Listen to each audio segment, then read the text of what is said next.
Hi there, everybody. Welcome back to the channel. My name is Ben, and today I am joined once again by my erstwhile colleague, Chris. Hello. Today, it's a bit of an odd one because we had, over the last couple of days, if you've been paying attention to I know you have, Chris, because you fired me a WhatsApp regarding the Death Guard, because they've been delayed and they had GW dropped on the community website just like a sort of reminder preview of all the Death Guard rules that are coming our way. And you yourself, in recent months, you've fallen to the dark temptation of chaos. You've started collecting a World Eater / Corn force, haven't you? Yes, with the help of you and Jamie over the Christmas period, give me a nice kickstart to that particular force. Yes, and apart from your little quibbles with the questionable weapon options in some of the Yeah. Well, I wouldn't call them quibbles. Yeah, that's a bit of a weird thing. Into just they include like limited weapon options than what the actual units are meant to be equipped with in the codex. That's really weird. Yeah, it is. It became apparent first of all when I was constructing the Terminators, the Chaos Terminators.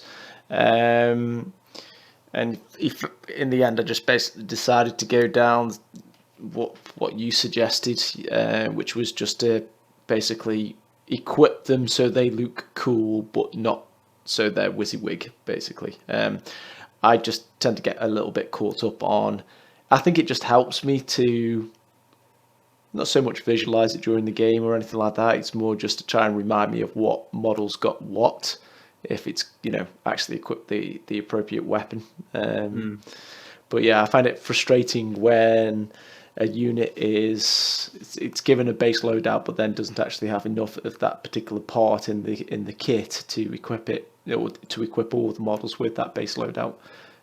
So yeah, that was frustrating, and it was even more frustrating with the Chaos Space Marines. But I think that was just because I was trying to cheat it and create a squad of Khorne Berserkers. Yes, no one can hardly blame you. I mean, like the insane clown posse, sort of like Khorne Berserkers they've got now, they're not exactly putting the best foot forward, are they? Oh no, they're awful. But they're really showing their age now. So they're absolutely terrible. Yeah, possibly one of the worst units that they still sell. Like in terms of sculpt quality, in my opinion. Whether people agree with me on that, they're kind of laughable, really. Back in the day, I'm sure they were like, well, these are really cool and dynamic poses, but yeah, now they're they're goofy looking, and they do not fit into the sort of the fluff and the persona that Khorne and World Eater should be trying to give out. Did you? Because I did get you for Christmas the World Eaters Forge World upgrade sort of pack. Just a heads up for anybody who out there who's looking at getting that thing. Those torsos only work for the old school Marines. They don't work for the new Chaos Marines. But regards to them, what would you say? Because I when I was looking at them, obviously through the plastic when I got them before I gifted them up and sent this year, quality on that stuff is amazing, isn't it? Yeah, really good. But I mean, it's not really any surprise with Forge World, is it? Because I mean, even those parts, bearing in mind that, like you said, they are for the old sculpts, they must be getting on a little bit now, that particular upgrade kit. The only thing I'd say to people is, yes, your torsos are practically useless with the modern kit or the modern Chaos Space Marine box set that you get. Well, they are useless. The other thing just to be very wary of is with the shoulder pads, some of the kind of the additional bits like the hooks and stuff that you have coming off are very, very delicate. And it is a case that I've lost a few of those on my shoulder pads. I was trying to be as careful as possible just to take off the excess moulding and bits that you get on them naturally. But yeah, in the process of trying to very carefully remove those bits, I ended up inadvertently removing some of the detail, like the hooks and spikes. which was a shame. Yeah, but I mean, they still look really good, and that was only on a few of the actual shoulder pads, so the majority of them have still kept all the details. So you just have to be extra careful when you're removing those. Yeah, it's a casualty of war, though, isn't it? When you're dealing with a detail that finely cast, and you're trying that to fine cast resin and stuff like that. Yeah. It's very delicate. When you try to dig it out the mold, I know it can be a bit of a pain. And I put together a pyroval recently, and the mold, you literally have to sculpt the thing out of the mold that it's left with, and it's just it's a nightmare. But anyway, getting on a tangent, I was looking at the in more specifically, I was looking at Mortarion, and I was thinking, going forward, what or who should be the next Chaos Primarch to get a model and get a good release and good support from GW. Now, I was thinking in the scale of, well, we've got 2 Demon Primarchs now in Mortarion and in Magnus the Red. So you'd think that there should be a Loyalist Primarch or a character of that kind of stature. But people will be hoping for a Primarch. It's really weird because as a Xenos player, it's like I am not with the, unless it's like a really good release, like Death Guard has been a really good release. 1,000 Suns where they came out with a really good release. But the regular rank and file of your Chaos stuff or your Space Marine stuff, it sort of like blends into one for me because it's just not my jam. So it feels like as a Xenos player, when I get an interesting release of Xenos stuff, it feels like I've hit an island in a sea of power armor, and I've got to just take a breather to enjoy it. Yeah, but, I know what you mean. But thinking on, like, I don't think there'll be a Loyalist Primarch, because I think the boat for that particular release has already been and gone. The train's left the station for another torching metaphor there, because we've already had Space Wolves, and Dark Angels Codex is right around the corner. Yeah, and I actually think you're probably wrong on the ship has sailed for Loyalist Primarch. If my money was on any Loyalist Primarch coming into it in the near future, it would be the Dark Angels one, because the all but confirmed in I don't know if it was the last codex or whether it was one of like the Psychic Awakening books or what now. Maybe someone can confirm it in the comments, but they basically said that the lion is back and he's awake and he's on the rock. Yeah. If he's back in the fluff, if he's back in the story, you're guaranteed to have a model of him. What you're seeing now is it's basically an arms race. You're seeing a lot more of the big characters from various races and factions starting to take to the tabletop now, which I quite like, and I think it's really cool. You're never going to see anything like the Emperor, because that's ridiculous, and that's basically I win.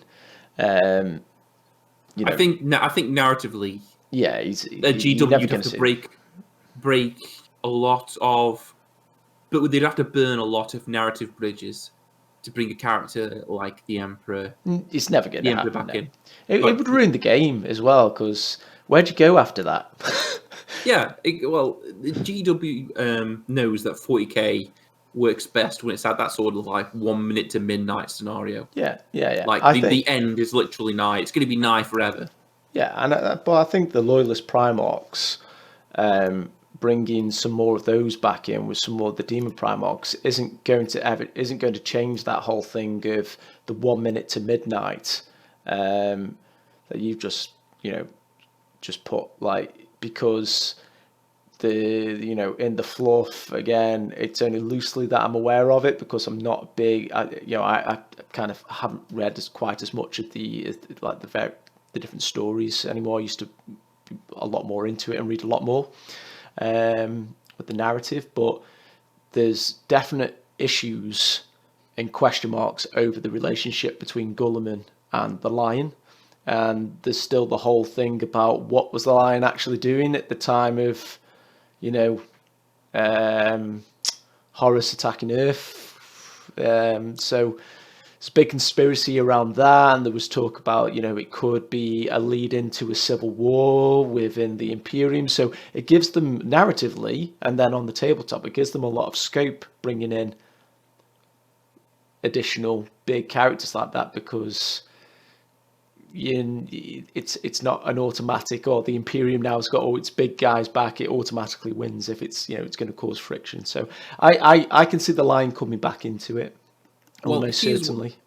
Here's where I am on this in regards to Loyalist Primarchs. Well, I'll drag us round to the Chaos Primarchs in a sec, but with the Loyalist Primarchs, for me, there were only really two contenders right now, because of fluff reasons, because of actual, because they've got active codexes and active sculpts and active units out there. It would have been Leman Russ for the Space Wolves, and you're correct, it would have been the Lion for Dark Angels, because both those factions are well represented on the tabletops.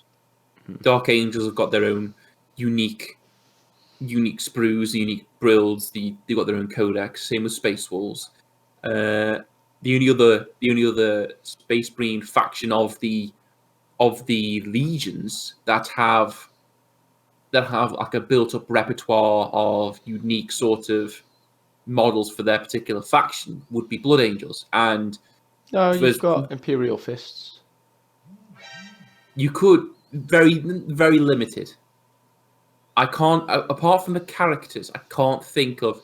I may be wrong. Like I said, Space Marines ain't my jam, but I can't think of any outside of the characters unique Imperial Fist units that only Imperial Fists can take, that are sculpted particularly for Imperial Fists. I honestly couldn't say. I think I know what you mean. It's notably, it tends to be, or what you tend to see getting released anyway, seems to be and getting publicised is Blood Angels, and then your Ultramarines, obviously, Dark Angels a little bit more, and then probably below that, I'd actually say maybe Grey Knights have got more notable characters and unique models.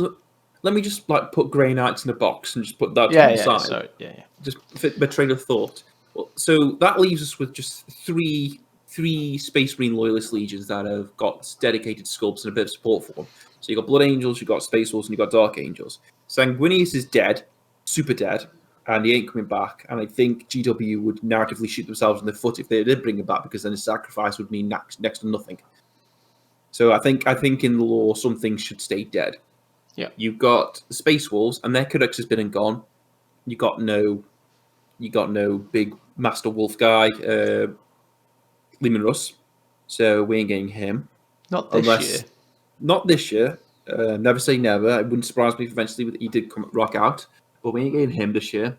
And Dark Angels is right around the corner, and we've heard.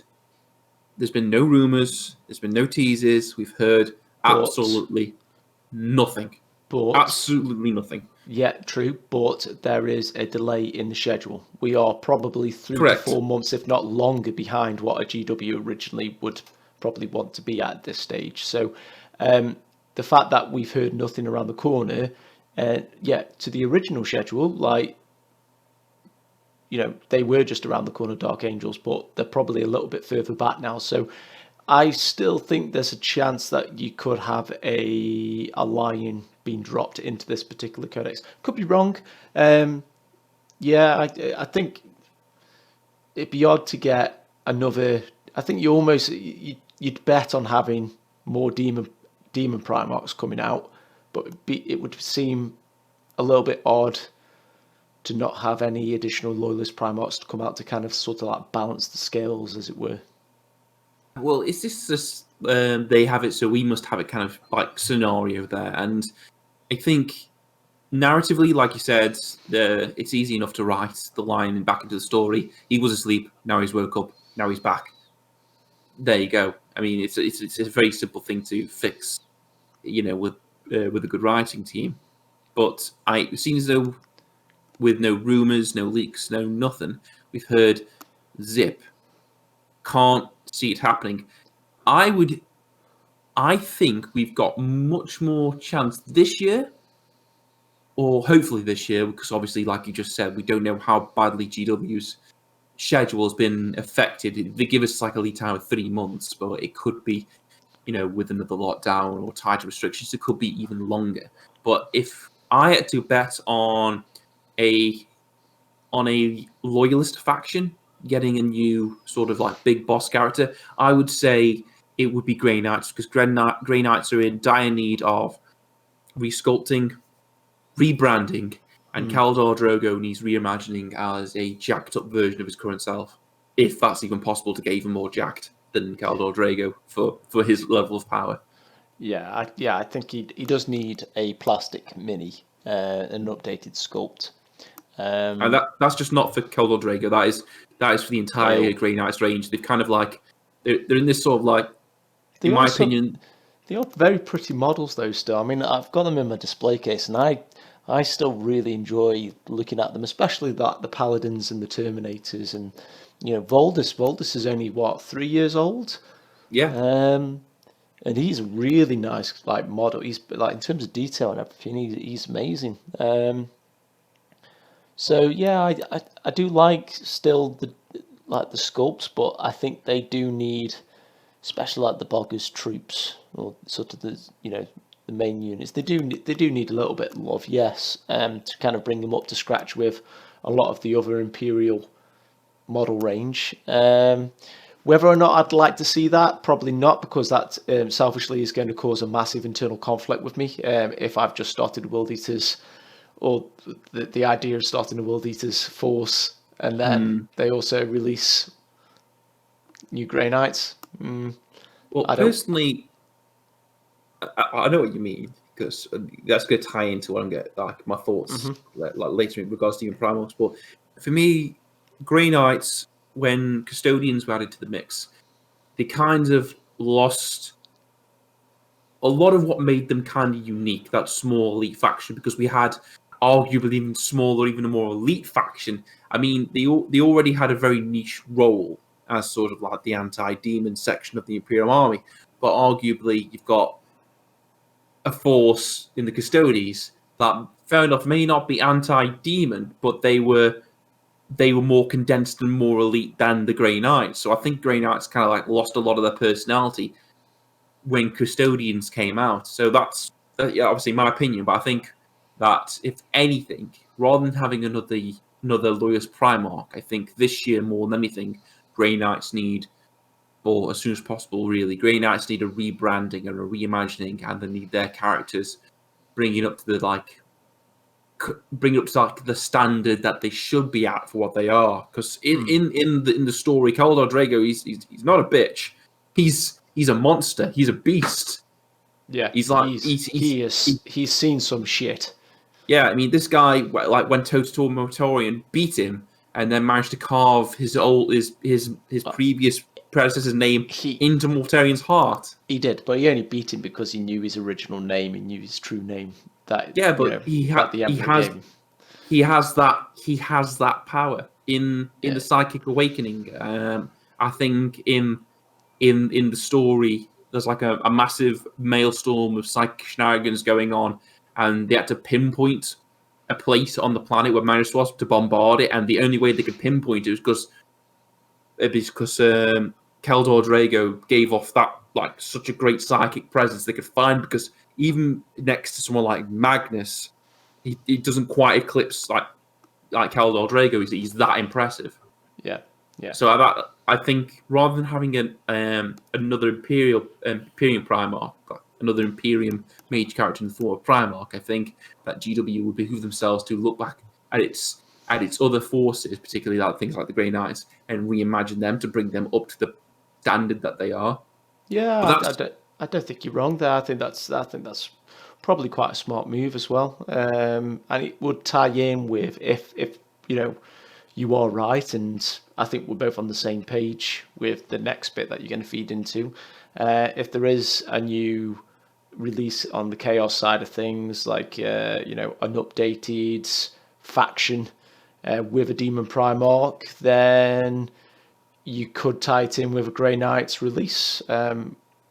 I don't know if that's what you were sort of you were going to be hinting at. You're already jiving to my vibe, mate. You're dancing to the tunes I'm giving out.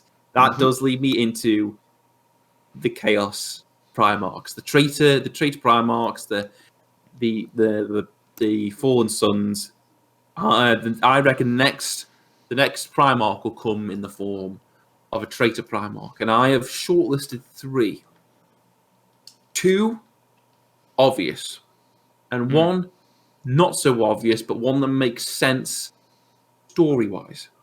Now, if you went through all the, all the fallen traitor legions, you've got obviously Emperor's Children, Iron Warriors, Night Lords, World Eaters, Death Guard, Thousand Sons, Black Legion, aka Sons of Horus, World Bearers, and Alpha Legion.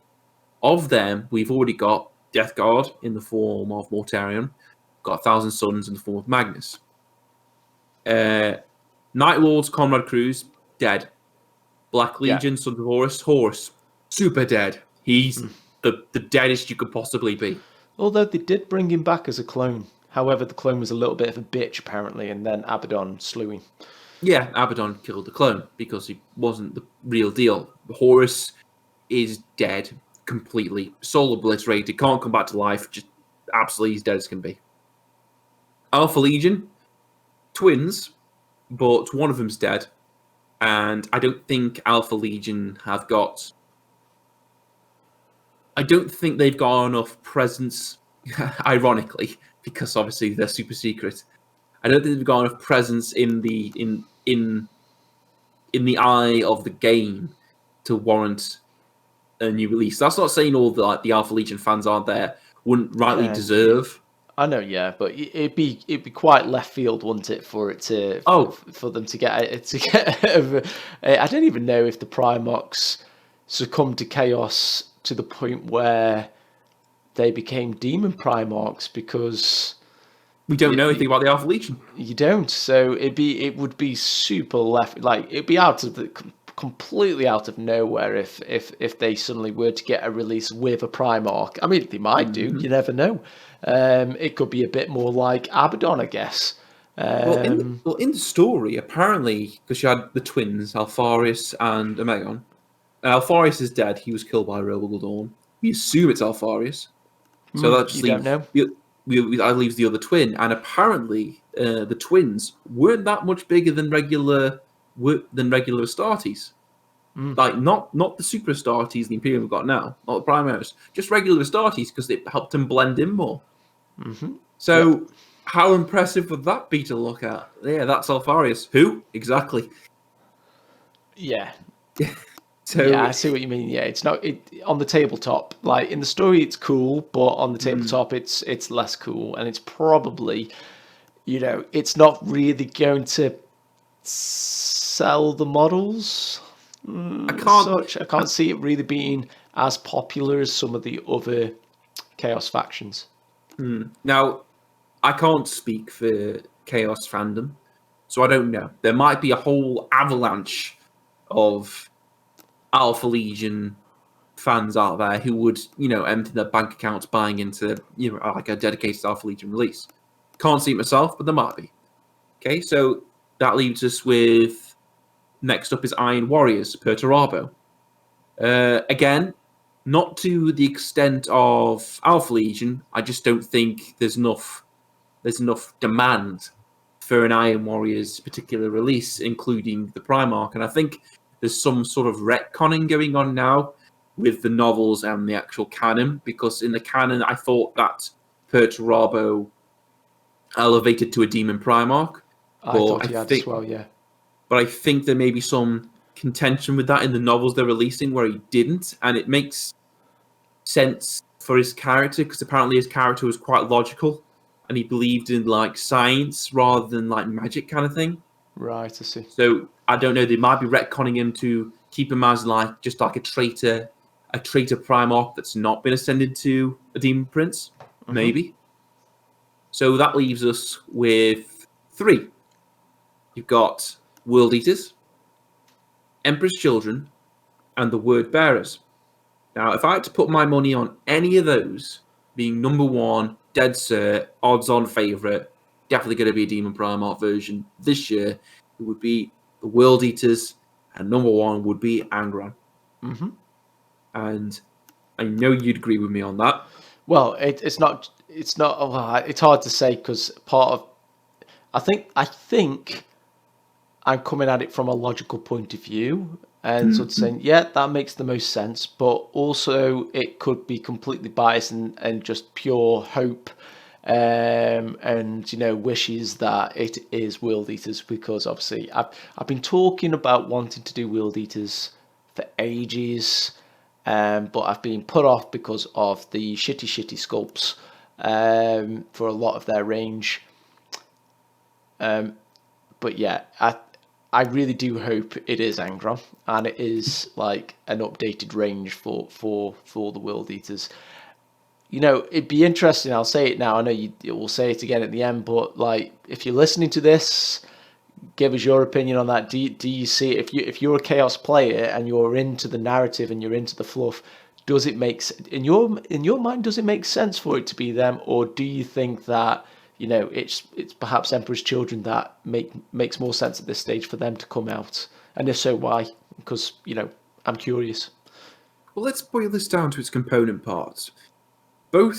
We know that both Fulgrim and Angron are at large in the 40k universe. They're not dead, and they've been written to like stories and narratives that they are abound in the universe, tearing shit up, as you'd expect. Both ranges, World Eaters and Emperor's Children, are supported. They are only arguably one dedicated unit each, and a champion. Being for Emperor's Children, you've got Noise Marines and Lucius the Eternal, and for World Eaters, you've got Khorne Berserkers and Khorne the Betrayer. And even those, they aren't World Eaters or Emperor's Children. Well, they weren't. I don't know how keywords have affected them, but they were just Khorne or Slaanesh. So both of them are completely unsupported at the moment. I'm not counting demons, because I think demons give like an unfair sort of representation, or an unfair sort of like biased and swing of things. Because you could say that, well, Khorne's obviously more supported than Slaanesh, and I'd say yes, it is in 40k. But we are seeing in Age of Sigmar right now, and demons can transition between the both, that Slaanesh is seeing a lot of attention. Has done for some time, actually. Yeah, it has done. It has done for some time. I'd argue that it would be easier to sell Khorne as an idea to somebody, to a potential customer, than it would be to sell Slaanesh, because Khorne is like a stereotypical sort of like Christian, like version of a demon. Yeah. Sorry about that.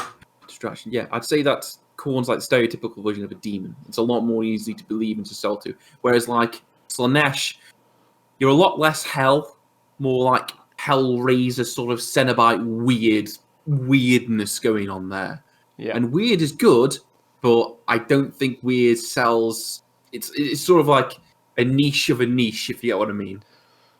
Yeah, I can see where you're coming from, but again, that might be just unfair, like, because that could just be the background we come from and what our personal preferences, and that's why I'd be really interested to actually have a conversation with a real Chaos player and fan, and just get their opinion on what makes what do they expect to come out next for their range. Yeah, because I don't know enough.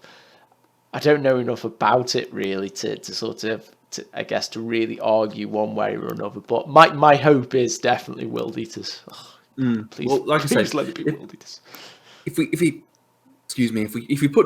took demons out of the equation, and we just went on like the legions on their own, we have. It may have been a little bit of a tease. It may have been a little bit of a troll moment, but we did have that live stream preview event where the gentleman at the time, I can't remember what his name was, had on the whiteboard behind him, write rules for Angron. Now, you could say that's a troll, and trolling the community. You could say that, it's just a joke. That could be an ongoing joke. I got a sense that, and I don't know this for a certainty, but I got a sense that that could be a running joke. Perhaps it's something in the community that that we're not aware of, where it's a constant. So people are always asking for a new Angron, a bit like a plastic Thunderhawk. Because that was the other one, wasn't it? The Plastic Thunderhawk. Yeah. So it could be just a running joke, and that could just be to GW like to kind of tease and throw you off the scent, don't they? So they keep you guessing. So that could just be all feeding into that. It could be. At the end of the day. It could be, or alternatively, it could be GW rarely puts anything in their media that's not a hint at something. They show the a new model. I think it was called Urban Conquest. Basically, the box art had like an image of the new. I think it's called the Venom Crawler, the new sort of like spider creature thing for Chaos. It was on that picture before it was announced as its own individual model. When they released the sort of like free trial, win the army of your dreams thing to promote their app. They had a model in there for the limited edition Cryptek that was coming out for Necrons. We've multiple examples in the past of like GW like sneakily putting things into background art, background media that are coming up or are to come. So if you were to infer that from having, the guy wrote on the whiteboard, "Write rules for Angron," it could be a joke, it could be a tease, it could be a troll. But alternatively, it could mean that right now, somewhere in GWHQ, locked up in a basement behind a big lead door, there is a model of Angron with a World Eaters faction release in the wings, ready to go.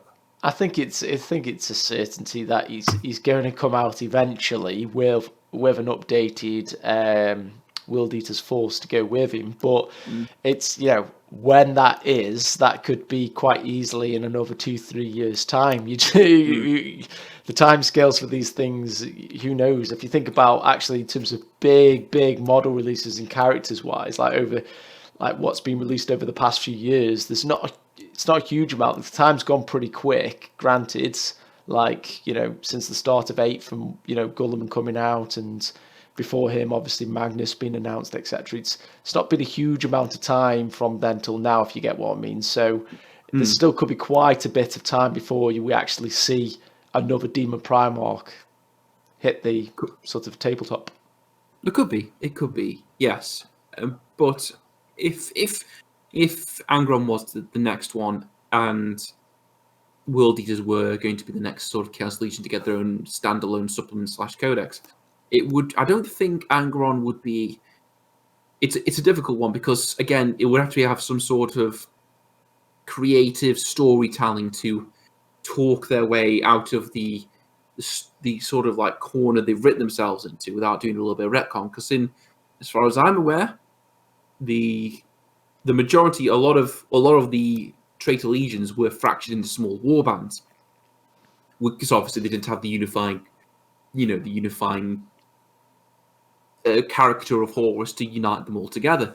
And obviously Chaos in itself is sort of like a divisive force that kind of splits things down. And I think the World Eaters were truly fractured when, in a confrontation with the Emperor's Children, if my memory serves me correctly, Khan did the naughty and burnt down all the huts that they were kind of living in at the time.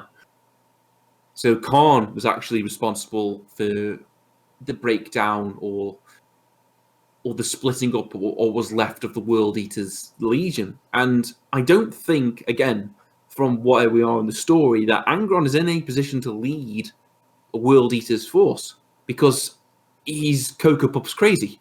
I don't think he's a leader as such. Like, he's not like a Mortarion or a Magnus in that sense. I think he's more of just a big blunt hammer that you're more likely to see. In that sort of scenario, probably something like Khan being the warlord, and just directing Angron where he needs him, and then Angron doing the work.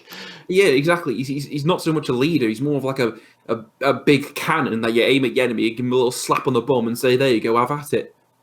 It's, it'd be really interesting from a narrative point of view to see how they develop that sort of faction.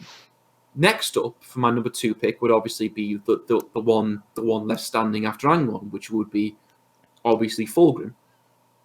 Now we know Fulgrim again is at large in the story. They've mentioned it. They've mentioned it a few times. What I would say though, going back on myself to World Eaters, if they were to introduce World Eaters, I would say it would be narratively clever of them to do Armageddon 4 or whatever it is, and throw Orcs and Imperial Guard in there as well, and tie in the World Eaters release with the Grey Knights release, because obviously when Angron makes his appearance, you're going to need someone like Keldar Drogo and some Grey Knights to try and banish him and put him away, because he's a bit of a beast. And I think those 2 releases would complement each other if you tied them together in the setting of Armageddon, because war always happens in Armageddon. It's kind of its thing. But Fulgrim, like I said, he's at large in the story, he's at large in the lore, and the Emperor's Children are not supported as a range at all. But we have seen the potential of what they could be in Age of Sigmar, with the quality of the sort of servants of Slaanesh and their sculpts, if translated well into Emperor's Children, could make for a visually quite impressive force on the tabletop. Now, I'm only saying Fulgrim is number 2 because, like I said, he is the lesser of the 4. We've had Nurgle, Mortarion, we've had Zinch, we've had Magnus. Khorne and Angron is the next logical choice because obviously he's been sort of teased, so which leaves Fulgrim by process of elimination. I wouldn't say that he's more deserving of being released than Angron. I'm just saying that if Angron wasn't released, it would just make sense it to be then Fulgrim, because he's obviously the next in line. If you get what I mean. Mm-hmm. Yeah. I think I think I'm actually surprised Fulgrim hasn't already come out, because 2 years ago there was a lot of fluff coming out of GW to do with Slaanesh and the Emperor's Children, and I think there was some novels being released with perhaps Fulgrim in them. I can't remember now, but there was a lot of stuff that was basically saying, Fulgrim's coming, get ready. And it also made sense from a narrative point of view with Gulliman coming out around the same time, because those two have got beef. Not as much beef as you'd think. All Fulgrim did was slit his throat. Well, yeah, I mean, that's enough to kind of leave a grudge. Well, technically, yes, but here's my counter offer, Chris. I'll take your Fulgrim Emperor's Children Gulliman beef, and I'll change it round. If Emperor's Children were to get released and Fulgrim was to be the head of that release, it would make more sense for me if you pitted them against Ynede / Aldari. And here's my reasoning why. No, you don't need to explain. It's pretty obvious why, because they tie into the demise of the Eldar and the Dark Eldar, and ultimately the Ynnari. So exactly. the fates are kind of intertwined. Yes, that I think is a big release. Yeah, I think that makes sense, and it could be something that is timed with a more sort of substantial release for the Ynnari in due course, as and when that ever happens. I don't get any sort of inkling though that there's a major Eldari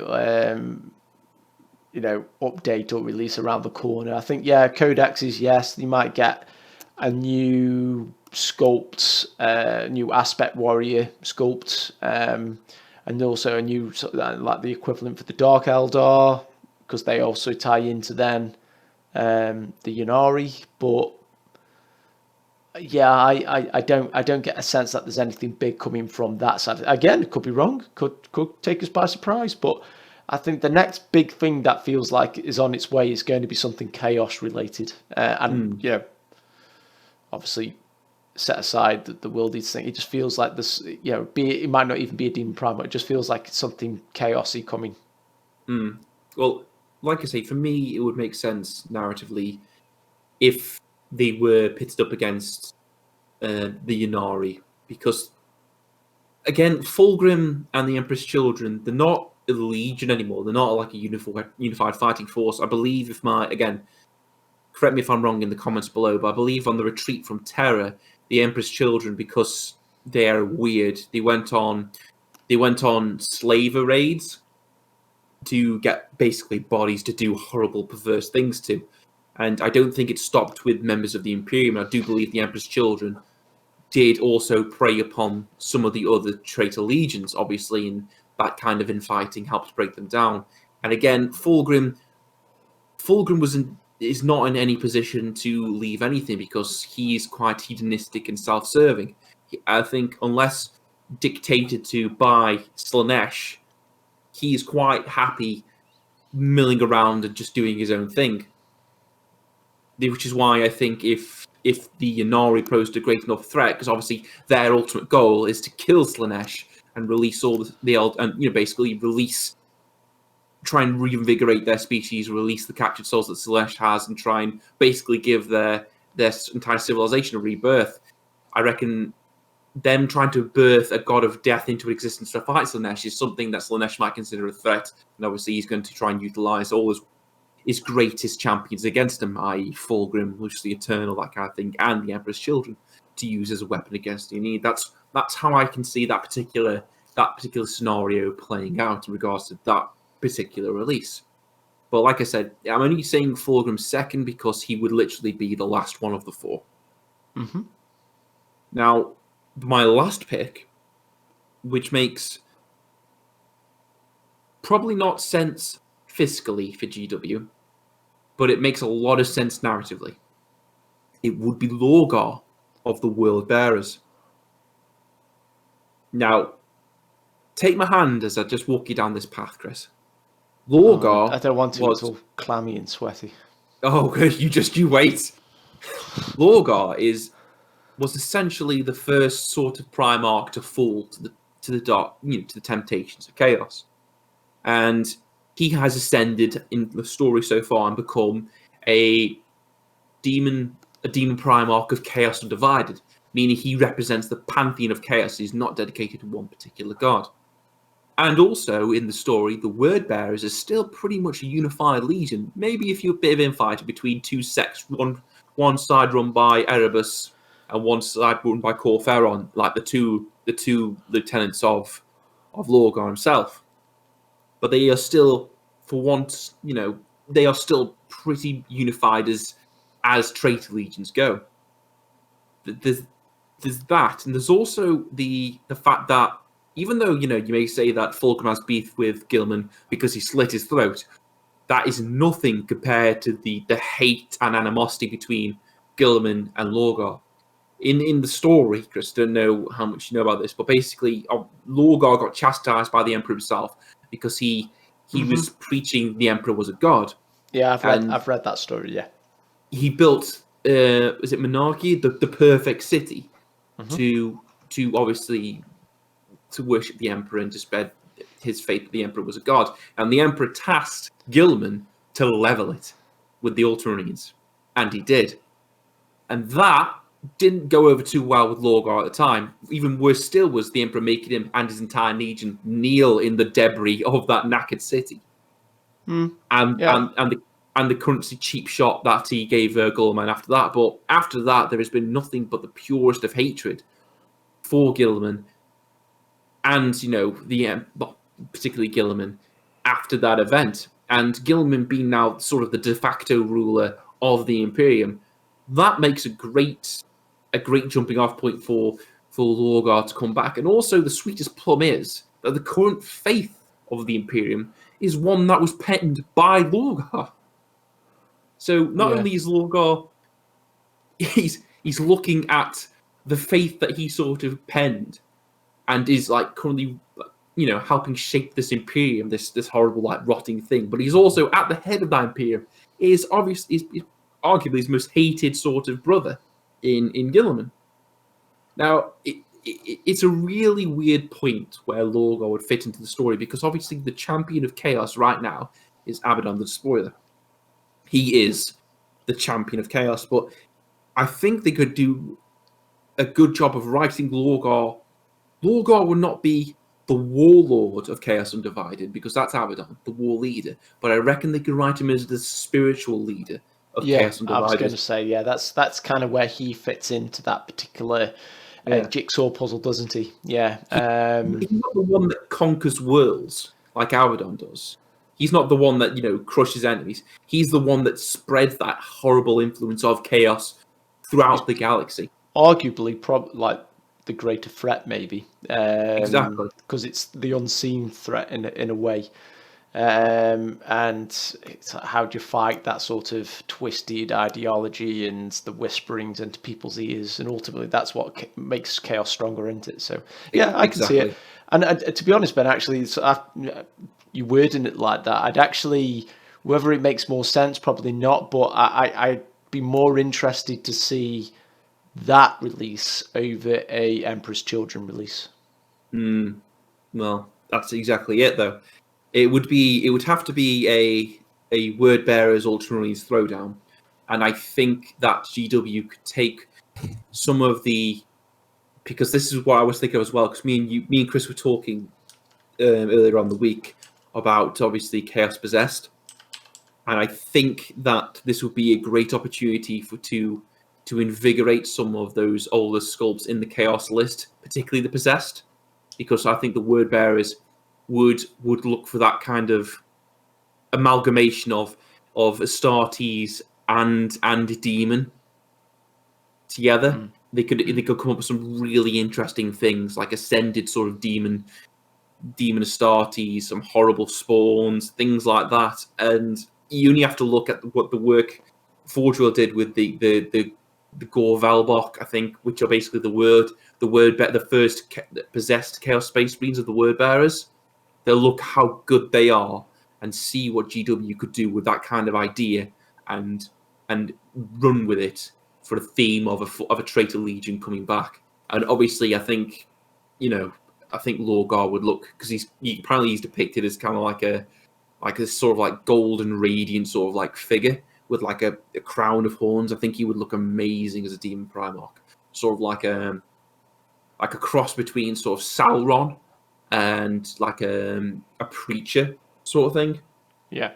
And I think that would be out of all three of them, I think Angron is the safest bet because of the small teasers that we've seen. But I think Lorgar would be the most interesting one out of the three. Just because of the new narrative spins and basically the way he could bring in that new element to the story to the table. And Fulgrim is there just to make up the numbers. Yeah, sadly, I think pretty much that's the kind of feeling I get from it anyway. But yeah, I mean, what I'd say, would you rather see? I mean, obviously taking your personal biases aside, because obviously you want Angron, because you want World Eaters. Which one would you rather see out of all of them? I'd still say World Eaters, even if I wasn't collecting them. I just think it brings into the game, arguably, I think narratively, the Lorgar and Word Bearers is probably a better choice. But in terms of excitement, yeah, I think it's got to be World Eaters and Angron. He's just got that hype train. Yeah, I think he has. I think non-chaos players would be excited and kind of you just know it's going to be a great model, and I think you could be the most devout Xenos player out there, but I think you'd still probably be somewhat like you'd have a bit of a gasp and a pause at the mention of the knowledge that they'd been released onto the tabletop with a new Angron. You'd be like, oh my. Yeah, I love close combat, and I would love to see Angron just go into combat and smash stuff to pieces. That'd be quite fun to watch. But yeah, well, anyway, let us know what you guys think in the comments below. I mean, like I say, this is more like a think piece more than anything else, just for you to put on the background where you paint, build, whatever. But Let us know what you think in the comments below. Where would you be with the Chaos Primarchs? Where would you be with the Loyalist Primarchs? Should there be another Loyalist Primarch, or should they concentrate on other factions, like we said, Drain Knights? But let us know what you think. We enjoy reading the comments. And yeah, unless you've got anything else, Chris? Nope, that's it. Thank you for listening. And yeah, we'll catch you all next time. See you later.